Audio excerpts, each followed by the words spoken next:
आज सुबह में संभल की करेंगे, जहां आज सियासत गरमाने के आसार हैं। बाहरी लोगों के संभल जाने पर जिला प्रशासन ने 10 दिसंबर तक रोक लगा रखी है, लेकिन कांग्रेस का एक प्रतिनिधिमंडल आज ही संभल जाने को तैयार है। पुलिस ने कांग्रेस नेता अजय राय को नोटिस थमा दिया है कि धारा 163 लागू है, इसलिए वहां न जाए, किसी को वहां जाने की इजाजत नहीं है। लेकिन कांग्रेस नेता जाने पर अड़े हैं। कांग्रेस के यूपी अध्यक्ष अजय राय ने कल आरोप लगाया कि प्रशासन रात से ही कांग्रेस के दल को रोकने में जुट गई है।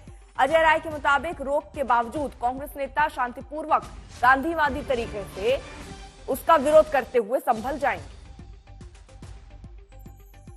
9:30 बजे लखनऊ से रवाना होगा कांग्रेस का यह दल। 10 दिसंबर तक बाहरी लोगों के संभल जाने पर रोक है, वहां के हालातों को देखते हुए। इससे पहले समाजवादी पार्टी की तरफ से भी ऐसी ही कोशिश की गई थी और अब कांग्रेस तैयार नजर आती है और रोक के बावजूद संभल जाने का ऐलान कांग्रेस कर चुकी है।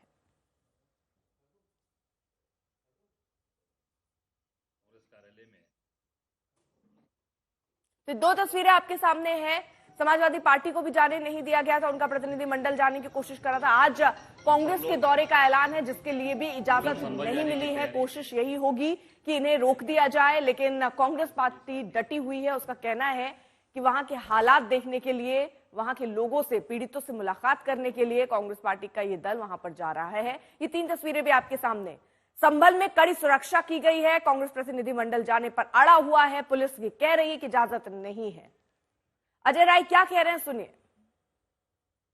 लगे हुए हैं हमारे सभी साथी, हमारे संभल हिंसा के बाद पहले समाजवादी पार्टी ने कोशिश की प्रतिनिधिमंडल ले जाकर पहुंचने की, और आज कांग्रेस पार्टी की बारी है।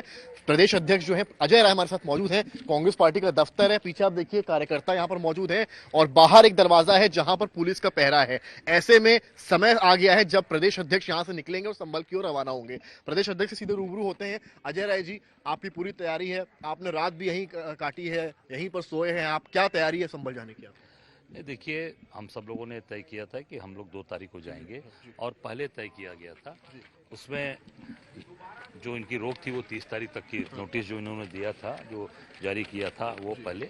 उसके बाद फिर हम लोगों ने तय किया कि हम लोग 2 तारीख को यहाँ से निकलेंगे और बाद में इन्होंने 10 कर दिया। तो हम सब लोग मिलकर जो अत्याचार अन्याय वहाँ पर हो रहा है, अत्याचार अन्याय वहाँ पे हुआ है, उस अत्याचार अन्याय के खिलाफ हम सब लोग वहां जाएंगे और वहां के अपने नेतृत्व को अवगत कराएंगे और पूरी तरीके से आप सबके माध्यम से जनता को अवगत कराएंगे।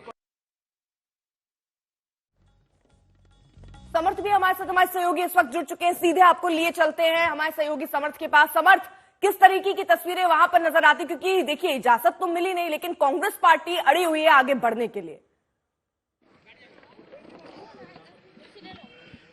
बिल्कुल अर्पिता, एक नया समय दिया गया है 12:15 का, जब यूपी कांग्रेस के अध्यक्ष अजय राय निकलेंगे और उनकी प्रतीक्षा में तमाम कार्यकर्ता देखिए यहाँ बैठे हुए कांग्रेस दफ्तर के बाहर धूप खा रहे हैं। सुबह सुबह का समय है और तैयारी इनकी है संभल कूच करने की। हाथ में चाय का कप भी है और तैयारी पूरी तरीके से यहाँ की हुई है।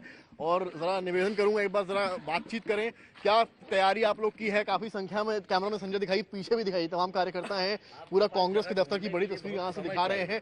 क्या तैयारी आप लोग की है? देखिए, 26 तारीख को ही हमारे प्रदेश अध्यक्ष माननीय अजय राय जी ने ये घोषणा की थी कि सरकार ने 1 तारीख तक प्रतिबंध किया है। हम लोग 2 तारीख को संभल में जो निंदनीय घटना हुई है, इतना मतलब निंदनीय घटना हुई है, हम लोग वहाँ जाएंगे और जो पीड़ित परिवार हैं उनसे मिल करके उनको। लेकिन बाहर इतना ज्यादा पुलिस बल लगा है, पीएससी की 2 बसेस खड़ी हुई हैं, बैरिकेड लगा दिया, रस्सी लगा रहे, निकलेंगे कैसे? सरेआम लोकतंत्र में इस तरह किसी को रोका जाना है तो अच्छी बात नहीं है। सरकारें तो आती जाती रहती हैं, लेकिन किसी भी तरह की ऐसी अमानवीय घटना होगी तो राजनीतिक दल के प्रतिनिधि तो वहाँ जाएंगे ही। बीजेपी कह रही है कि सपा के प्रतिनिधिमंडल की आप कांग्रेस का भी इसीलिए जा रहे हैं। भारतीय जनता पार्टी कुछ भी कह सकती है, क्योंकि जिस तरह झांसी में घटना हुई, इतने बच्चे जिस तरह से वहां खत्म हो गए, और इस तरह की घटना संभल में हुई, आए दिन कभी गोरखपुर बिहार की बात आती है, कभी कहीं लगातार इस तरह के कृत्य भारतीय जनता पार्टी की सरकार में हो रहे हैं। कांग्रेस के कार्य, बड़ा सवाल ये है, आप लोग यहाँ पर भारी संख्या में हैं, महिलाएं भी दिखाइए जरा, महिलाएं भी यहाँ पर मौजूद हैं। आप लोग बताइए मुझे, कैसे आप लोग निकलेंगे आज बाहर? पूरा बैरिकेड किया हुआ एरिया को। बिल्कुल, महिला पुलिसकर्मी भी हैं,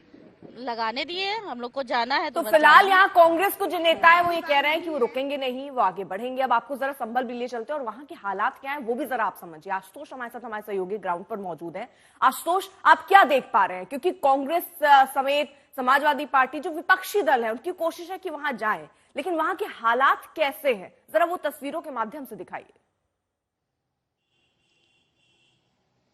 देखिए, राजनीतिक ढांचे में यह व्यवस्था होती है कि किसी राज्य में अगर कुछ ऐसी घटना होती है तो विपक्ष हमेशा वहां पीड़ितों से उनसे मिलने के लिए जाता है, लेकिन प्रशासन पर यह छोड़ा जाता है कि हालात आखिर कैसे हैं। तो अगर मेरे पीछे जो देख रहे हैं, जहां से संभल की सीमा शुरू होने से लेकर के संभल शहर तक सब कुछ सामान्य है, जिंदगी पटरी पर लौटी है, दुकान मकान प्रतिष्ठान खुलने लगे हैं, रोजमर्रा स्कूल अस्पताल कॉलेज जो हैं एकेडमिक्स हैं वो सब चलने लगी हैं। लेकिन इसके बावजूद ये लगता है कि जो एपी सेंटर है संभल शहर का, आप देखिए सड़कों पर चहल पहल दिखाई देगा। अभी किसानों के काम करने का समय, तो सब ज्यादातर अपना गन्ना लेकर के शुगर फैक्ट्री की ओर जा रहे हैं। तो ऐसे में अगर हालात फिर बिगड़ते हैं तो प्रशासन को लगता है कि ऐसी स्थिति ना हो, क्योंकि सब कुछ ठप हो जाता है। और जैसा कि लगभग 4 दिन हिंसा के बाद पिछले रविवार से जो देखा गया था, तो अब इसलिए प्रशासन की कोशिश ये है कि ज्यादातर जो पॉलिटिशियंस हैं या विपक्षी दलों के लोग हैं जो बाहरी संभल के हैं, मतलब आपको ये बताओ कि संभल के जो स्थानीय विधायक हैं, कल वो गए कुछ पीड़ितों से मुलाकात करके आए, उनके जो बेटे हैं, अब ये देखा जा रहा है कि अगर आप लाव लश्कर के साथ नहीं है तो आप जाएं, लोगों से मेल मुलाकात करें, वो स्थानीय लोग हैं। बाहरी लोगों पर इसलिए रोका जा रहा है कि अगर वो बड़ी संख्या में आते हैं, जमावड़ा होता है, तो कहीं किसी तरह की हिंसा या किसी तरह की घटना ऐसी न फैले। और इसीलिए देखिए इसको रोकने के लिए ये तमाम प्रयास किए जा रहे हैं कि कोई भी राजनीतिक दल वहां ना पहुंचे।